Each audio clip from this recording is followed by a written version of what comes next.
That was the exact bounce back game I was looking for. Eagles win over the Toledo Walleye 4-3 in Game 2 of the conference finals. While the game ended the way we wanted, it started out pretty rocky. Just 3 minutes in, the Walleye strike first. A bit of a defensive communication breakdown here. You have Zajac carrying the puck into the zone. He has Spink on the near boards waiting for a pass. Boykov for the Eagles is going to choose to cover Zajac while he has the puck. Unfortunately, the back check is well behind on the near side boards. That leaves Spink a ton of room to walk in once he receives the pass. He just fires it on net, the rebound comes out, and it's an easy tap in. A tough situation for Boykov there since the back check was so far behind, but you still would have liked to see him stick with Spink on that play and trust his other defenseman to cover the man cutting to the net. Luckily, that lit a fire under the Eagles, and on their first shot of the game, 2.5 minutes later, they even it up. Garbowski's collecting the puck behind the net and carrying it up the far boards. As he carries it up, he's going to see Marto creeping down into the near circle. He's going to make a great cross-ice pass to find him, and Marto's going to make no doubt about his fourth of the playoffs. That's 2 points in 2 games now for Garbowski in the conference finals. You get him going, and this team could be unstoppable. The Eagles keep their foot on the pedal, and just 2 minutes later, they pick up another one to gain the lead. Just Belzile things. Out of frame here, he's going to check the Walleye player and manage to force a turnover on the forecheck. Nantel's going to recognize it and skate in. Belzile feeds him, and then finally Lurg gives up a softie. With a chink in the armor from one of the best players of Game 1 for the Walleye, the Eagles keep up the pressure, and a minute later, they go up by 2. Just a few seconds into the power play, Register has the puck on the far side point. He's going to skate into the space he has, get his defenseman to commit, and then find Belzile on the near side. Belzile's just going to one-time one, and you have Cam McLeese standing in front, putting on a nice screen. Lurg's not going to be able to find it, and it ends up in the back of the net. So the Eagles are up 3-1. You got Grabowski going, you got the power play going. Everything is looking much, much better in this one.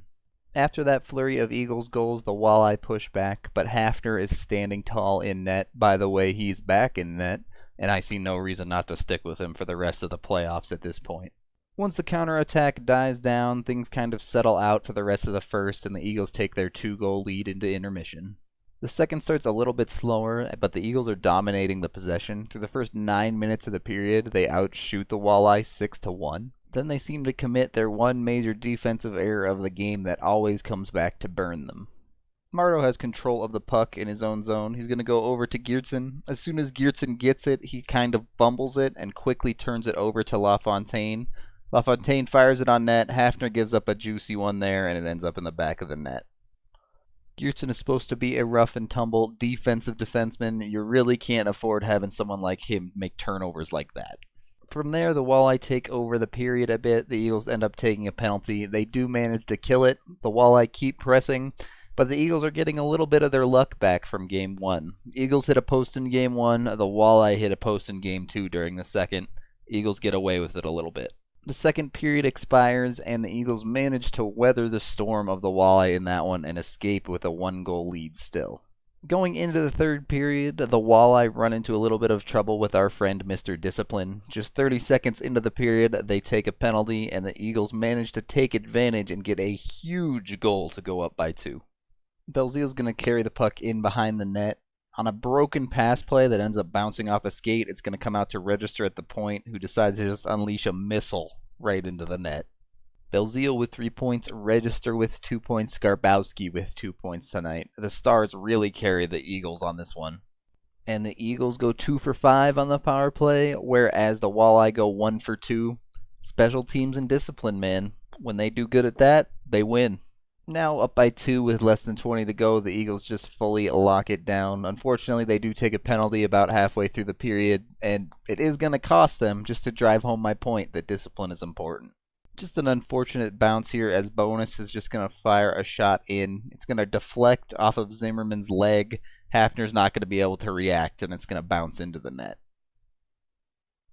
Alright, so it's a 1-goal game with a half a period to go. I'm clenching a little bit, but the Walleye do take another penalty shortly after that goal. That kills off 2 minutes of time. With 7 minutes left to go, the Eagles are just full lockdown mode. Hafner is playing well in net.